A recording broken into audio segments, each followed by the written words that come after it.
सुरुवात अतिशय दमदार झालेली आहे. पुढच्या अध्यायाकडे वळूया. अध्याय दुसरा, सांख्य योग. पहिल्या अध्यायात आपण पाहिले अर्जुनाजवळ लढण्यासाठीची कोणतीच प्रेरणा शिल्लक राहिली नाही. तो किम कर्तव्य मूढ झाला. आपल्याच माणसांवर शस्त्र चालवायचं आणि कसं मारू मी त्यांना, या अर्जुनाच्या दोन्ही प्रश्नांची उत्तरे देताना भगवंत म्हणतात, काय करावे आणि काय करू नये याचा निर्णय स्वधर्म कोणता यावर अवलंबून असतो. प्राप्त परिस्थितीत युद्ध करणे हाच क्षत्रियाचा धर्म आहे. तेव्हा तू भावनेच्या आहारी जाऊन धर्म टाळू पाहशील तर तुला पाप लागेल. स्वधर्म पाळणे म्हणजे स्वकर्तव्य पार पाडणे. निष्काम बुद्धीने कर्मयोग आचरणे हे अत्यंत महत्वाचे आहे. ही भावना शब्दबद्ध केली आहे पुढच्या गीतात. प्रश्न पडती अर्जुनासी मनद्विधा इथे, मार्ग दावी योगेश्वर तो, योग्य कर्म कोणते, योग्य कर्म कोणते.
दशा सिद्ध प्रज्ञ व्हावे मानधावी योगेश्वर तो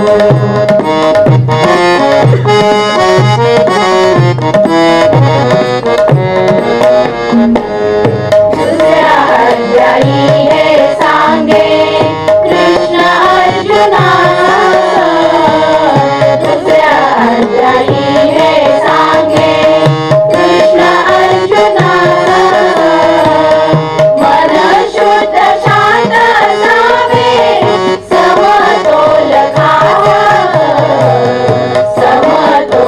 खास युद्ध टाळशील तुझ ध्यान ठरविली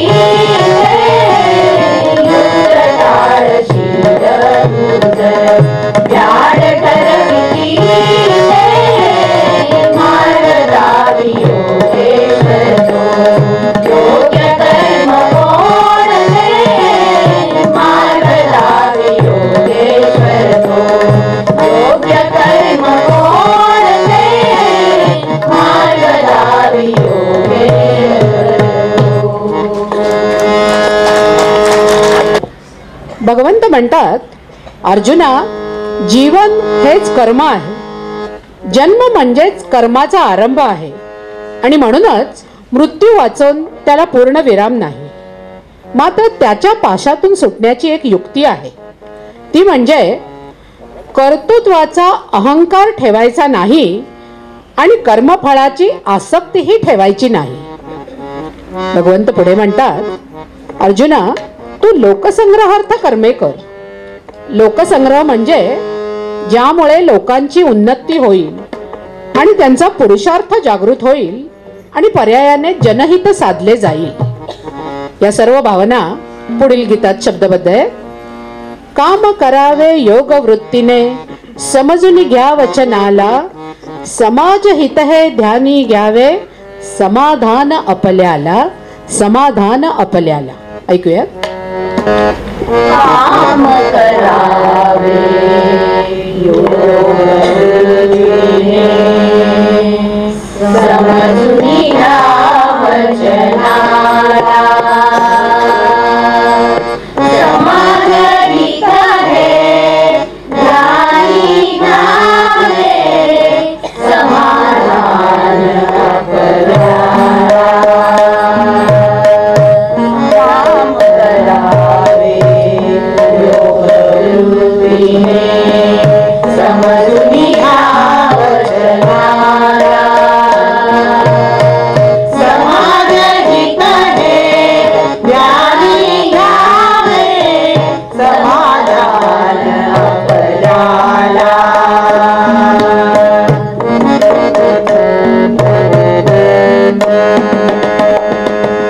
धर्मयोग नामाला भटकी जनहित म्हणी हवे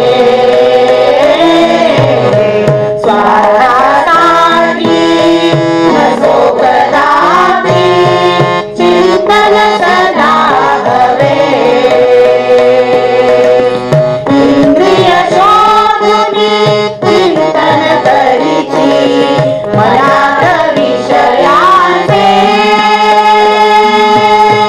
दांभिक आणि खोटे सारे नको संग आपल्याला. समाज हित हे ध्यानी घ्यावे समाधान आपल्याला.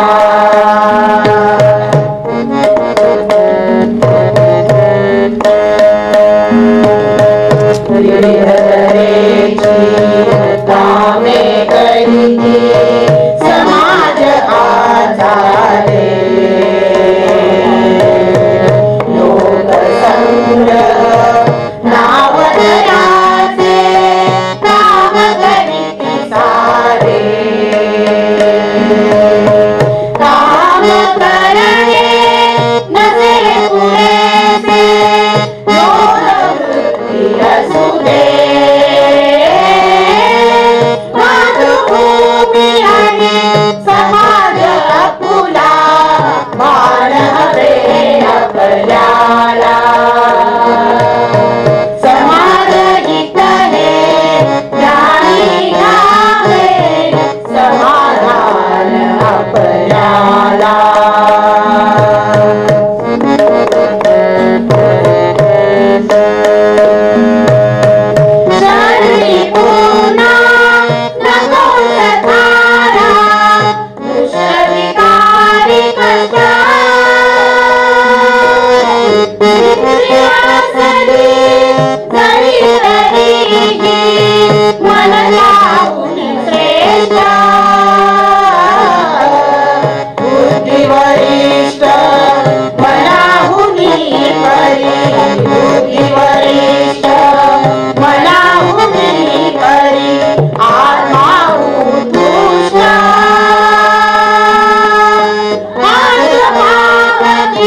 आपल्याला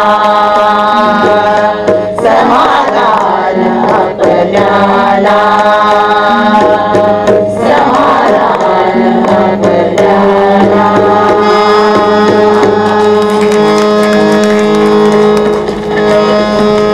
गीतेचे मर्म सांगणारा हा कर्मयोग सगळ्यांना नक्कीच आवडला असेल गाणं.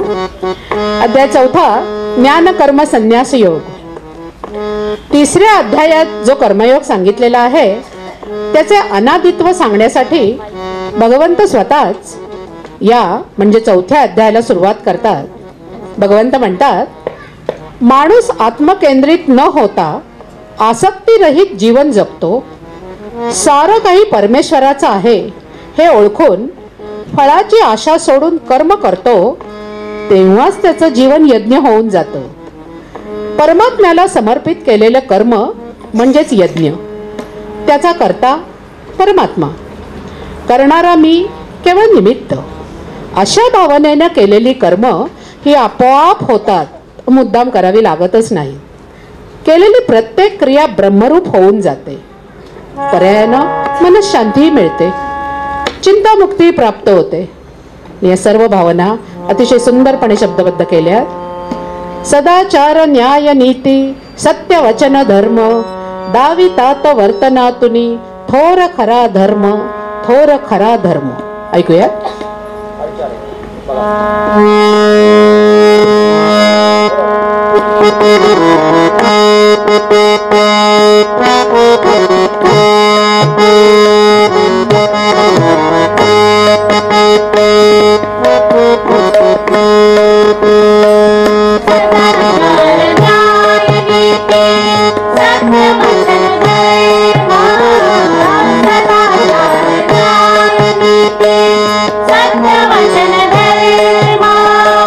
दावितात वर्तनातुन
अध्यात्माच्या ज्ञानासम पुण्यप्रद भाई योग सिद्ध होना अपुरेण काही अध्यात्माच्या ज्ञानासम पुण्यप्रद भाई योग सिद्ध होना अपुरेण काही मन शांती आने मिळते मन शांती आने मिळते मन शांती आने मिळते मुक्ती देई कर्म गावितात वर्तनातून गावितात वर्तनातून घोर खरा धर्म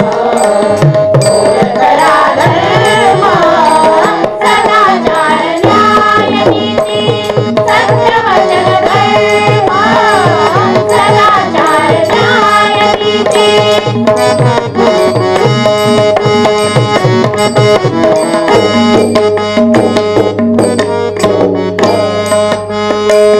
गीता सांगे सारथी होऊन कुरुक्षेत्र ईश योगेश्वर मार्गदर्शी सखा अर्जुनास गीता सांगे सारथी होऊन कुरुक्षेत्र ईश योगेश्वर मार्गदर्शी सखा अर्जुनास चौथ्या अध्यायाचे सार चौथ्या अध्यायाचे सार चौथ्या अध्यायाचे सार जाण सारे वर्म गावितात वर्तनातून गावितात वर्तनातून घोर खरा धर्म घोर खरा धर्म सदाचार न्याय नीती सत्यवचन धर्म सदाचार न्याय नीती सदाचार न्याय नीती सदाचार न्याय नीती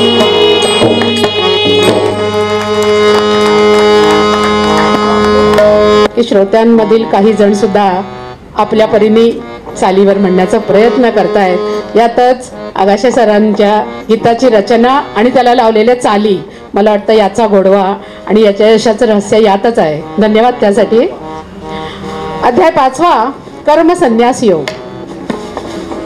अर्जुन भगवंतांना विचारतो, तुम्ही मला युद्ध करण्यास सांगून एकीकडे कर्म प्रवृत्त करता आणि कर्माचा संन्यासही सांगता, तेव्हा मी नक्की काय करायचे? भगवंत म्हणतात, कर्म संन्यास व निष्काम कर्मयोग दोन्हीही श्रेयस्कर आहे, पण निष्काम कर्मयोग अधिक श्रेयस्कर आहे, कारण कर्माशिवाय जीवन चालूच शकणार नाही. प्रत्येक माणसाला कर्म हे करावेच लागते, पण याचा अर्थ संन्यास अपेक्षितच नाही असा नाही. मात्र संन्यास म्हणजे भगवे कपडे घालणे व संसार त्याग करणे असे नव्हे, तर कर्म करूनही ते आपणास चिकटणार नाही याची काळजी घेणे होय.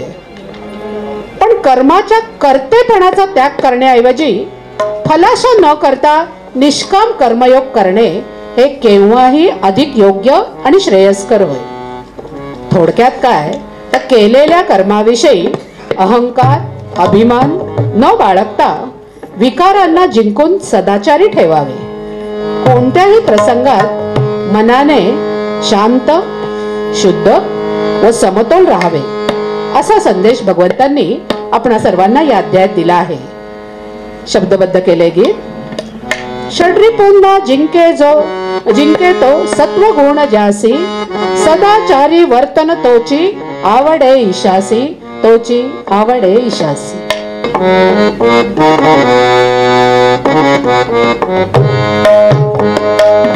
षड्रिपूंना जिंके तो सत्व गुण जासी, षड्रिपूंना जिंके तो सत्व गुण जासी, सदाचारी वर्तन तोची आवडे ईशासी, सदाचारी वर्तन तोची आवडे ईशासी.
उत्तरोत्तर कार्यक्रमाला रंगत चढत चालली आहे.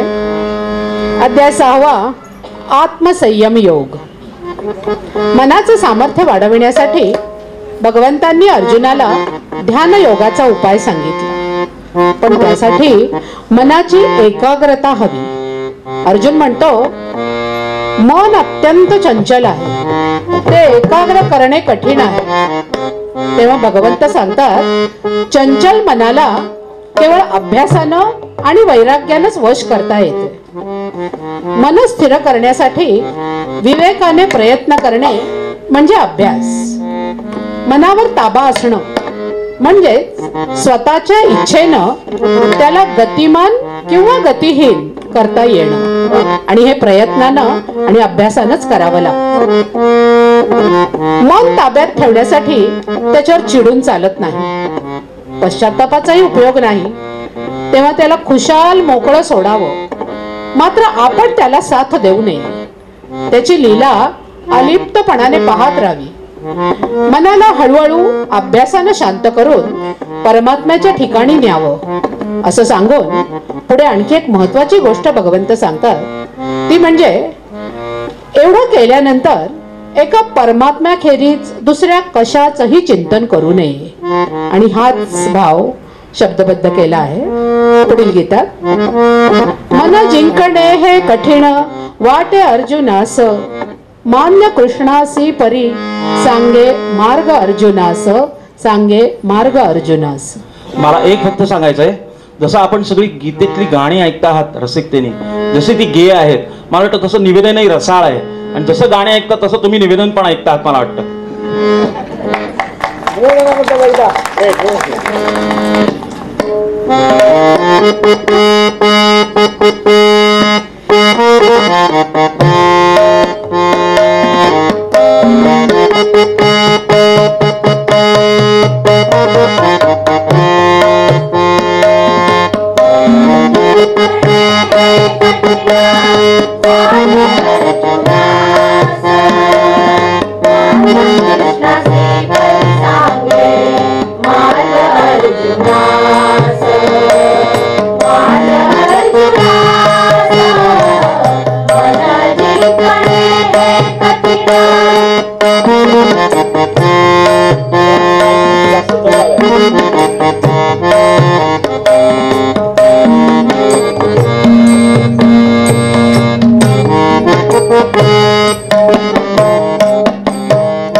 रचायला म्हणायला सोपं असलेलं मन जिंकणं कठीण खरंच आहे निश्चितपणे. सगळे त्यामुळेच दाद देत आहेत असं जणू पण वाटतं.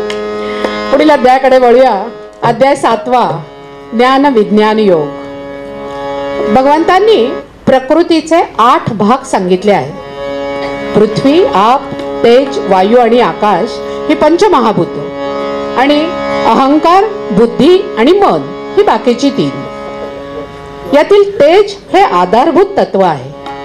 विज्ञान ज्याला विद्युत म्हणतात त्यालाच भारतीय अंतर्ज्ञानी अग्नी किंवा तेज म्हणतात. पृथ्वी हे अग्नीचंच एक घनरूप आहे. जल हे अग्नीचं प्रवाही रूप आहे. तर वायू हे त्याचंच बाष्परूप आहे. आणि अग्नी ज्या अवकाशात प्रकट होतो ते म्हणजेच आकाश. या पंचमहाभूतांखेरीज मन, बुद्धी व अहंकार ही प्रकृतीची आणखी 3 आंतरिक रूपे आहेत. मन म्हणजे आपल्यातील सचेतना, मनन करण्याची शक्ती. माणसाकडे मनाची विशिष्ट शक्ती आहे आणि ती म्हणजे बुद्धी. आणि तिच्याही आत आहे तो म्हणजे अहंकार. मी हा साधकाला सर्वात जास्त त्रास देतो आणि हा अहंकारही तेवढाच त्रास देतो. ज्याची ज्याची रचना केली जाते ती प्रकृती. जो स्वयं असतो तो परमात्मा. त्याची अनुभूती हवी असेल तर प्रकृतीच्या या 8ही भागांना पार करून जावं लागतं. त्याशिवाय माणसाला गती नाही असं या अध्यायात भगवंत समजावून सांगत आहे. शब्द आहेत. अर्जुन कोण असे मी असा, सांगतो वदला कृष्ण सखा, सांगतो वदला कृष्ण सखा.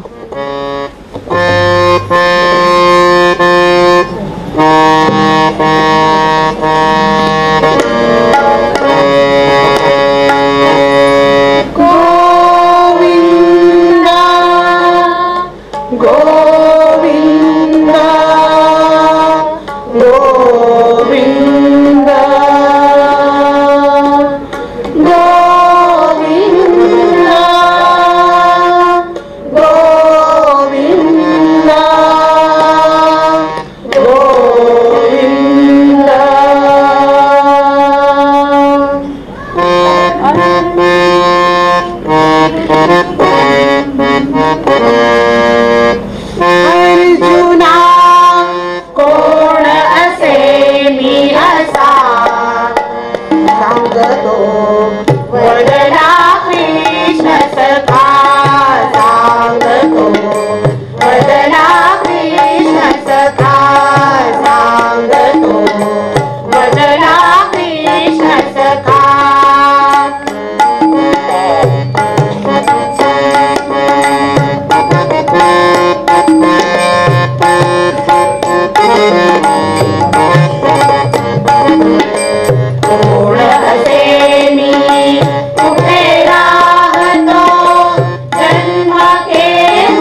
अध्याय 8 अक्षर ब्रह्मयोग.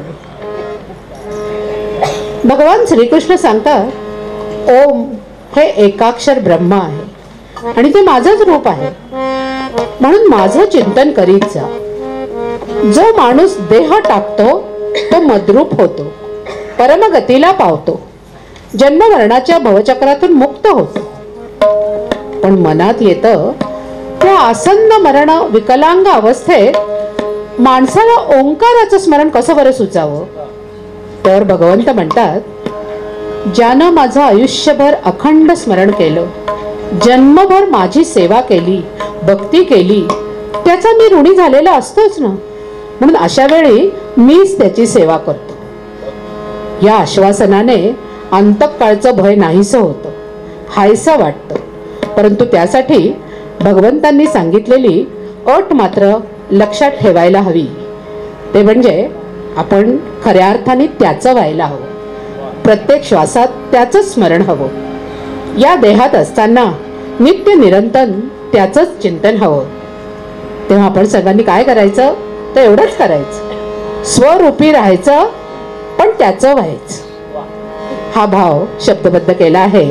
ऐकूयात. गाण्याची चालही अतिशय सुंदर आहे. चिंतन ध्यानी शक्ती आहे, ब्रह्मस्वरूपी रमवी, नराचा नारायण बनवी, नराचा नारायण बनवी. चिंतन ध्यानी शक्ती आहे, ब्रह्मस्वरूपी रमवी, नराचा नारायण बनवी, नराचा नारायण बनवी, नराचा नारायण बनवी, नराचा नारायण बनवी.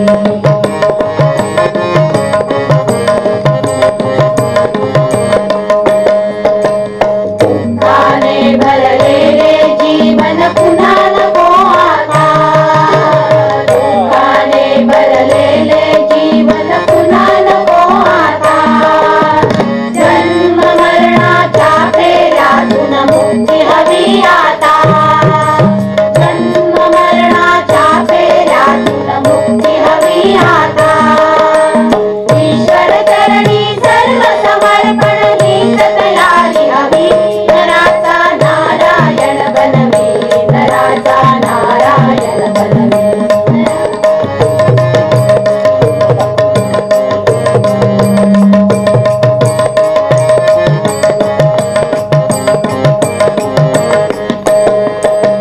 स्वभाव बदले सद्गुण येती सतत चिंतनाने, स्वभाव बदले सद्गुण येती सतत चिंतनाने. अहंकार जाऊन येई विनय चिंतनाने, अहंकार जाऊन येई विनय चिंतनाने. स्वार्थ लोभ मग जाई सारा, त्याग वृत्ती येई, नराचा नारायण बनवी, नराचा नारायण बनवी.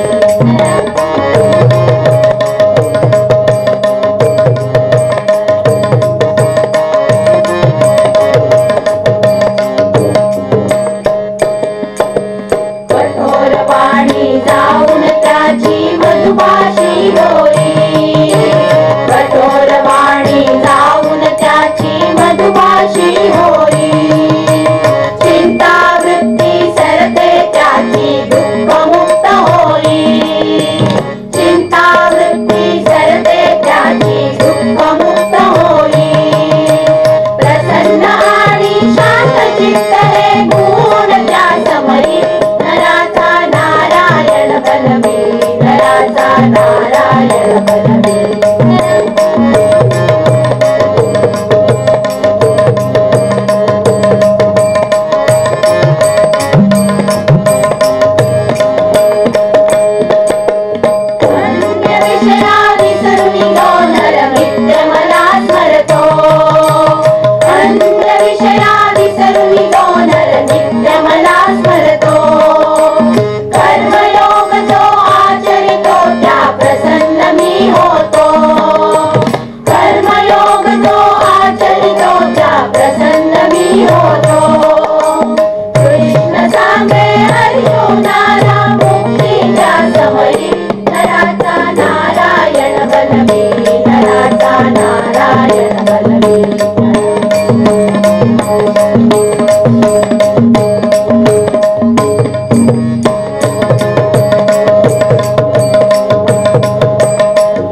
लाजे मनापासूनी ओम उठे म्हणती देह विसर्जन होई तेव्हा उच्चपदी जाती देह विसर्जन होई तेव्हा उच्चपदी जाती ब्रह्मस्वरूपी विलीन होता एक रूप होई नराचा नारायण बनवी नराचा नारायण बनवी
नराचा नारायण बनवण्याचे सामर्थ्य ज्या ग्रंथात अर्थात गीतेत आहे त्या गीतेपुढे आपण प्रत्येकजण नतमस्तक आहोतच. वळूया पुढील अध्यायाकडे. अध्याय 9. हा 9वा अध्याय अनुपमेय आहे. गीता ग्रंथ हा महाभारताचा मध्य आहे आणि 9वा अध्याय हा गीतेचा मध्य आहे. भगवंत म्हणतात, जो अनन्य भावाने माझे निरंतर चिंतन करतो आणि निष्काम भावनेने माझी उपासना करतो त्याचा योगक्षेम मी चालवतो. क्षेम करणे याचा अर्थ उपासकाच्या आयुष्यात योगाची घटना घडेपर्यंत त्याला जे आवश्यक ते सर्व देव त्याच्यासाठी करतो.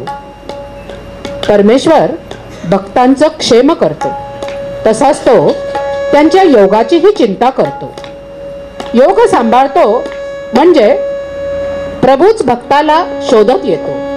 त्यासाठी भक्ताला जप तप साधना काही करावं लागत नाही. असा योग घटित व्हावा म्हणून दुसरं काही नाही, तरी साधकाला परमात्म्याच्या अस्तित्वाची सतत जाणीव ठेवावी लागते. प्रत्येक वस्तूत, प्राण्यात, घटनेत पहिलं स्मरण कोणाचं तर प्रभूंचं झालं पाहिजे. ही भावना शब्दबद्ध केली आहे पुढील गीतात. रूप माझे अव्यक्तची परी विश्वव्यापी मी.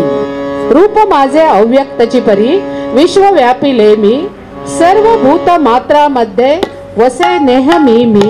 वसे नेहमी मी. ऐकूयात. हा अध्याय गीतेचा मध्य आहे आणि या अध्यायानंतर आपल्या कार्यक्रमाचा मध्यंतर आहे.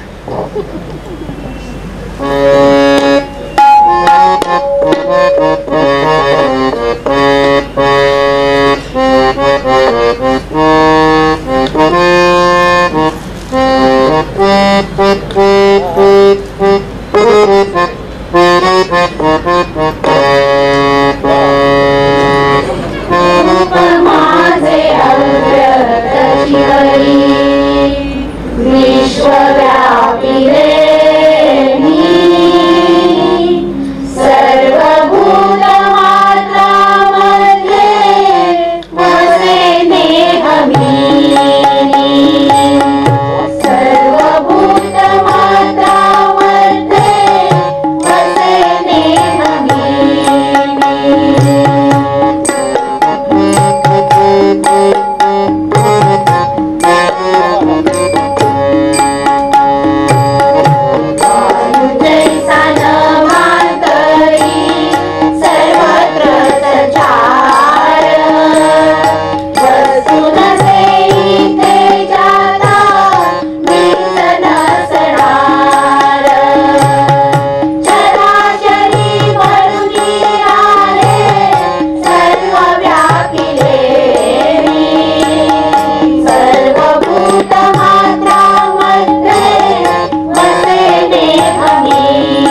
धन्यवाद